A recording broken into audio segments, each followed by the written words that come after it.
Bien, mesdames, messieurs, je voudrais avant tout vous souhaiter la bienvenue ici dans notre salle de réunion traditionnelle. Vous êtes venus très nombreux et je tiens personnellement à vous en remercier.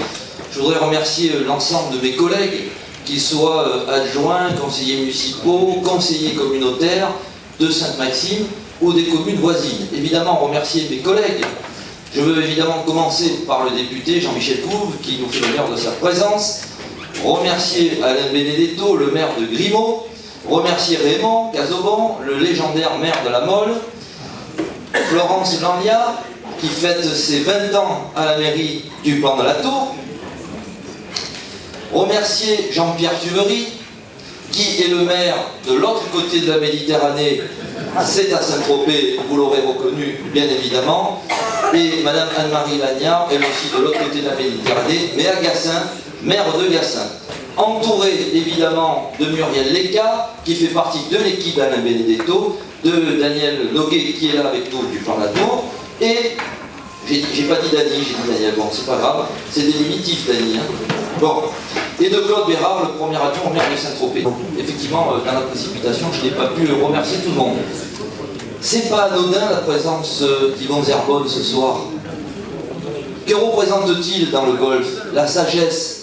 Et si la sagesse est parmi nous, c'est déjà un grand pas vers la victoire. On est bien d'accord? Merci Yvon de ta présence. Merci beaucoup.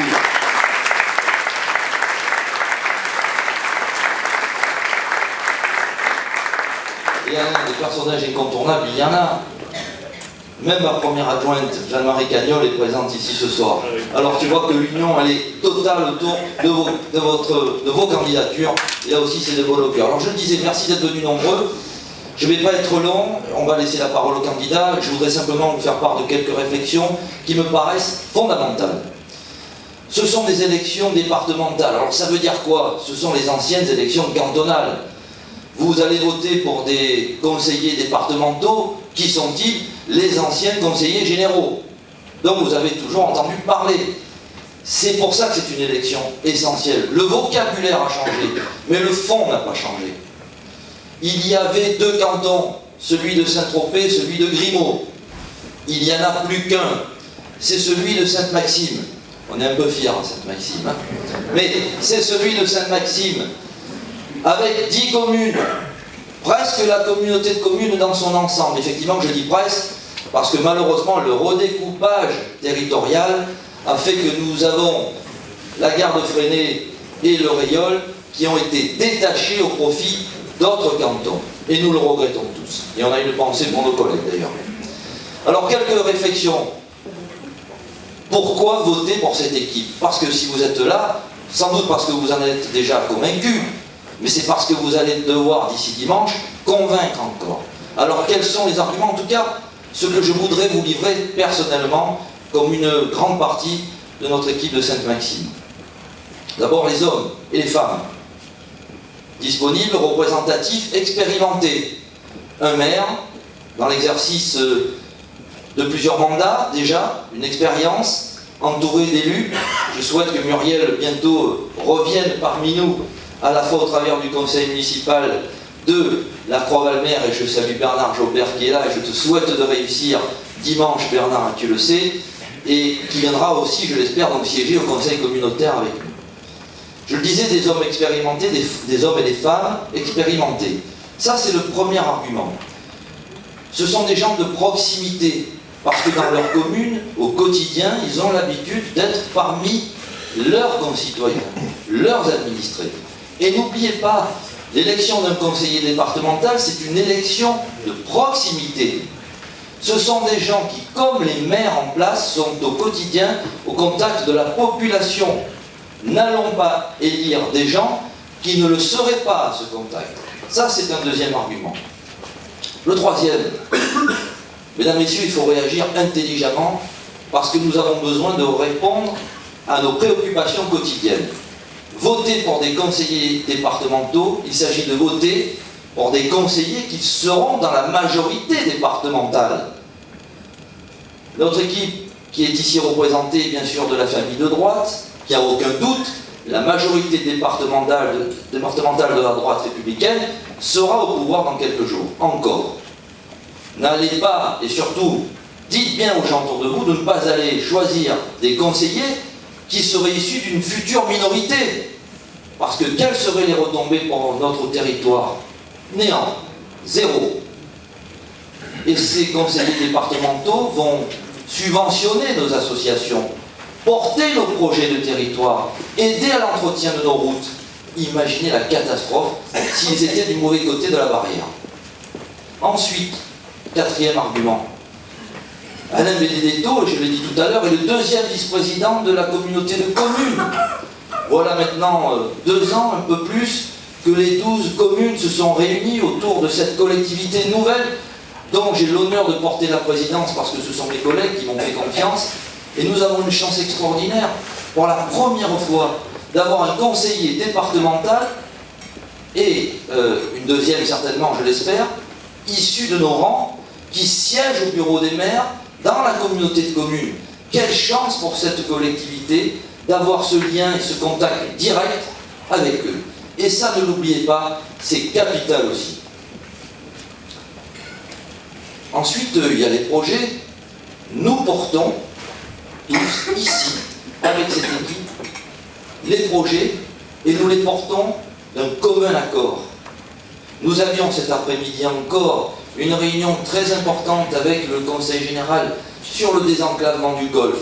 Les soucis dont on parle depuis plus de 40 ans aujourd'hui, dont on ne peut plus, dont on se lasse de l'inertie. En ce qui me concerne personnellement, en tant que président de la communauté de communes, comme l'ensemble de mes collègues, on a besoin, de donner de la cohérence à notre territoire, de lui donner de la consistance politique. Et c'est cette union de l'ensemble des communes, avec un conseiller général, qui vont nous permettre d'avoir plus de poids, de peser sur les décisions, malheureusement, de l'État, de la région et du département, qui font qu'aujourd'hui, nos projets, c'est vrai, depuis tant d'années, sont en attente.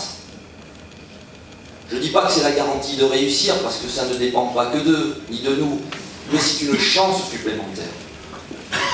Et puis, autre argument, il est vrai, et je la comprends, le ras-le-bol, la colère, nous sommes dans une période extrêmement difficile. Les relations humaines sont tendues. C'est vrai qu'on a l'impression que plus rien ne va dans notre monde actuel, l'économie va mal, et les Français, certainement, veulent exprimer un découragement. Ce n'est pas une élection nationale, c'est une élection locale. Et d'exprimer sa colère à travers un vote comme celui-là, ça se tournerait contre les électeurs eux-mêmes, et je vous ai expliqué pourquoi.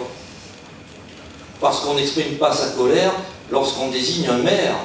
On n'exprime pas sa colère lorsqu'on désigne un conseiller départemental. On exprime un choix de territoire. On élit un maire pour les actions qu'il va porter, et non pas parce qu'on n'est pas content de la politique nationale. Pour un conseiller départemental, c'est la même chose. C'est la même chose. Et la colère, certains, le député l'a dit tout à l'heure, veulent l'exprimer sur des votes extrêmes, d'extrême gauche, d'extrême droite. Moi, je vais vous raconter une anecdote. Je suis profondément écœuré. Je suis profondément écœuré, pourquoi? Parce que je suis profondément un républicain. Je suis pour la démocratie. Et je comprends, et c'est le cas, que des thèses, des idées avancées par certains partis de droite peuvent effectivement sembler cohérentes. Et c'est le cas pour certaines. Parce qu'ils ont l'art et la manière de désigner les difficultés que nous rencontrons. Peut-être avec moins de langue de bois que ce que font nos idylles nationales. Mais prenez des exemples. Ça change quoi quand ils sont au pouvoir? Le député vous a parlé de la Grèce, ça ne change rien, c'est même pire. Dans cette salle, il y a quelques jours, il y avait les candidats du Front National ici, qui faisaient leur réunion publique. Moi, je ne suis pas candidat, je soutiens l'équipe qui est là. Ils sont venus ici, ils ont mélangé politique nationale, politique municipale. Et on abandonne les cantonales. Qu'est-ce qu'ils ont dit ici? Voilà des gens qui disent on veut faire de la politique autrement. Faites-nous confiance, on va tout changer. On rase gratis, pas de problème. On réglera le problème de l'immigration, on réglera le problème de l'Europe, on réglera le pouvoir d'achat, on réglera le chômage. Je ne sais pas comment, mais ils vont faire tout ça. Ici, devant mes concitoyens, mes Maximois, ils sont allés jusqu'à dire que le maire de Sainte-Maxime était en train d'élaborer un projet pour réaliser une mosquée de 4000 m² à Sainte-Maxime.